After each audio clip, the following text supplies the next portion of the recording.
Hey everybody, OldDadGuy here. It's been a while. Did you miss me?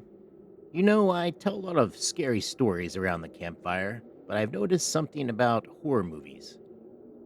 Nobody ever gets into trouble staying at home on the couch with snacks and a cozy blanket. Nope, it's always someone who decides to go camping alone, usually near a river, and always on a night where nature's out there practicing its best horror sound effects. So, naturally, our character decided to go camping alone at Beaver Creek State Park on Halloween weekend. Why? Because why not? But what happened that night out there in the fog wasn't some campfire prank or my imagination getting rowdy. No, it felt like something older, hungrier, like something that had been waiting a long, long time for me to show up. So grab a blanket, pour something warm or strong, I don't judge, and settle in. This is the night I learned why you never, ever follow a lantern into the fog. Seems like sound advice. Enjoy. The drive into Beaver Creek State Park that evening was one of those weird Ohio autumn moments when it feels like summer's refusing to go away. The air was warm, muggy, in a way that made the last few brown leaves stick to the windshield. The sun was already dipping behind the ridge line when I passed the old ranger station. There was no one manning the desk, just a handwritten sign taped to the door that said, "Campsites are self check in after 6 p.m." It felt empty, the kind of empty where even the birds seemed to call it a night early.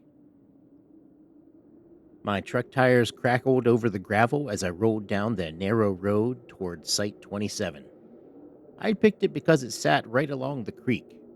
Pictures online showed a wide clearing, a solid picnic table, and plenty of space for a fire. But those pictures were taken in daylight.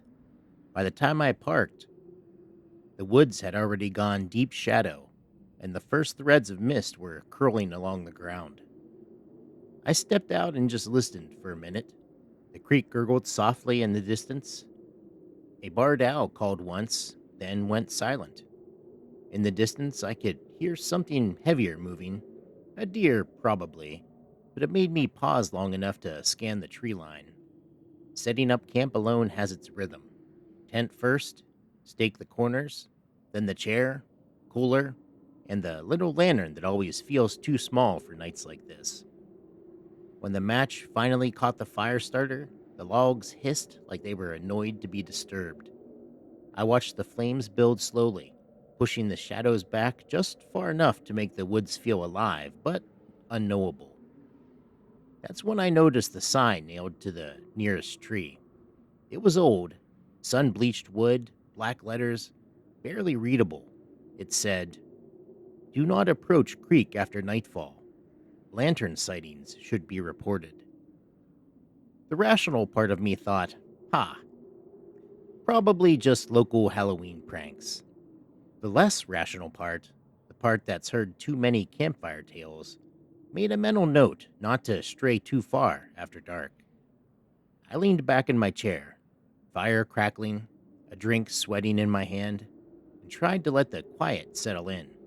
But the quiet wasn't empty. It was the kind that watches you.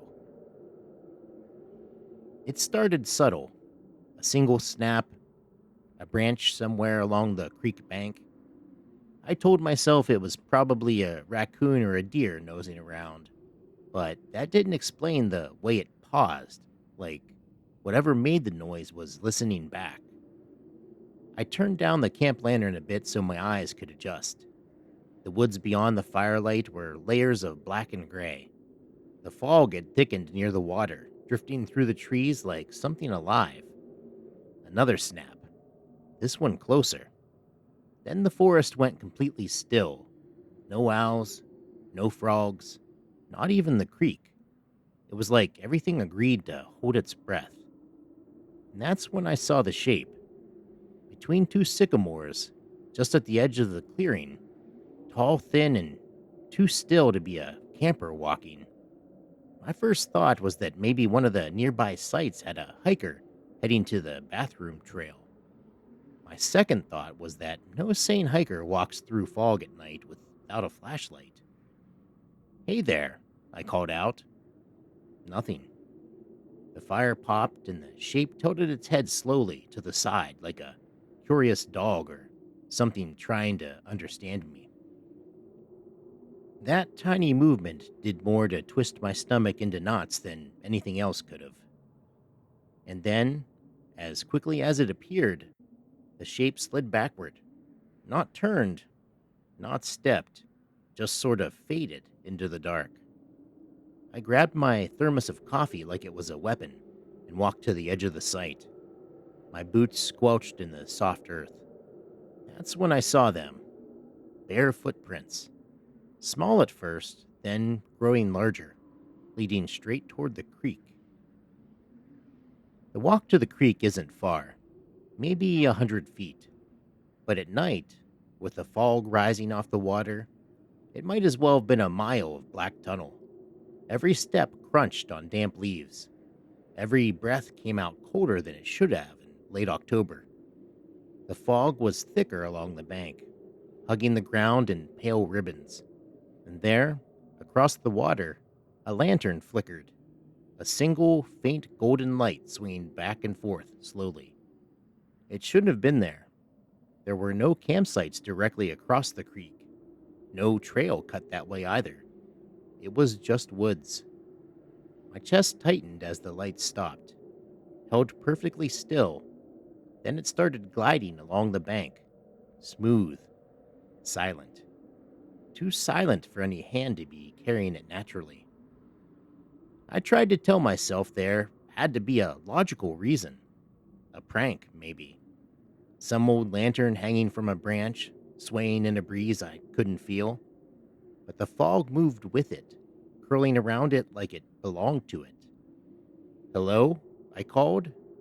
The light paused. For a heartbeat, I thought I heard something. Not words, not a clear sound, just a noise like breath caught in a throat. I edged closer to the wooden footbridge that crossed the creek. The planks groaned under my boots, the sound carrying far too loud into the fog. The lantern's glow grew dimmer, and then winked out. Darkness closed in like a door. That's when I heard it. Step, drag, step, drag. It came from behind me, back near the campsite. I spun around, headlamp beam slicing through the fog, but it barely reached beyond a few feet. The forest was swallowed in gray. The sound came again, louder now, closer. Step, drag. All right, I muttered, mostly to convince myself I wasn't about to break into a sprint. You win. I'm officially creeped out. I started backing across the bridge, careful not to turn my back to the fog. Just before I reached the other side, I saw it. A shape materializing through the mist. Tall, crooked shoulders. And that lantern, back again, glowing a pale greenish yellow now. The figure didn't walk like a person. It glided, weightless. The sound, step, drag, wasn't coming from its feet at all. It was coming from something else moving in the dark with it. I swear I heard it breathe my name. Soft, drawn out. All wrong. I didn't wait. I ran. My boots pounded across the bridge, every plank echoing like a gunshot. The thing didn't follow the bridge. It moved along the creek, matching my pace through the trees, a ghostly lantern weaving between trunks. By the time I burst into my campsite, the fire had burned low, just a dull orange heart. The air around me felt colder than when I'd left. My breath came out in white clouds now. I dumped 2 fresh logs on the coals, and they hissed like something was pulling the heat away. I tried to act normal. I picked up my thermos, pretended to sip, even whistled once, but the sound died fast in the damp air. The fog was rolling in from the creek now, curling around the fire pit. I grabbed my keys off the picnic table, my gut screaming to leave. and that's when I saw it. Half buried in the mud by the picnic table leg was an old iron lantern. Old, rusted, its glass cracked. It wasn't mine. I crouched down and touched the handle. It was freezing cold, like it had been sitting in ice for hours. The forest went silent again. Then that lantern light flared at the edge of the tree line.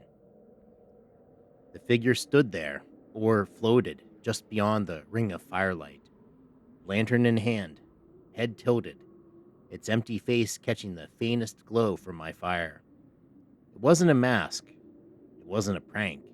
It was like someone had scooped out the details of a person and left the shadow behind.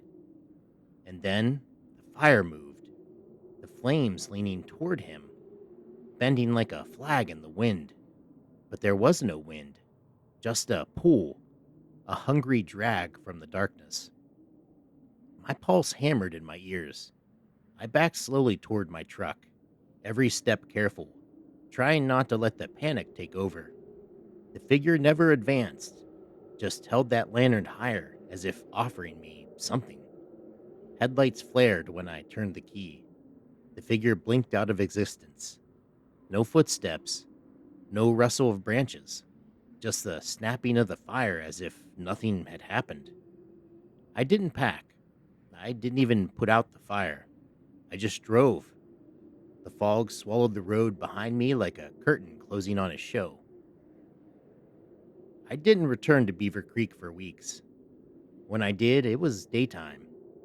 I parked near the same campsite, walked down to the creek with the October sun cutting through bare branches. It all looked so normal. Birds chirping, water moving gently. Nothing like the night that drove me out. But when I crossed the little bridge, I saw it. Half buried near the opposite bank, tangled in roots, was that same rusted iron lantern. The glass still cracked, the handle still ice cold. And on the wooden bridge rail, carved deep like someone used a knife, were 3 words: "Come back alone." I left without looking back. Well, folks, that's Beaver Creek for you. Lovely place to visit. Great scenery, and apparently a strict no refund policy on your soul if you follow a ghost lantern into the woods. If you decide to go camping there on Halloween, maybe bring a buddy, or 3, or just maybe don't go at all. Well, I hope you enjoyed that short story, The Last Campfire at Beaver Creek.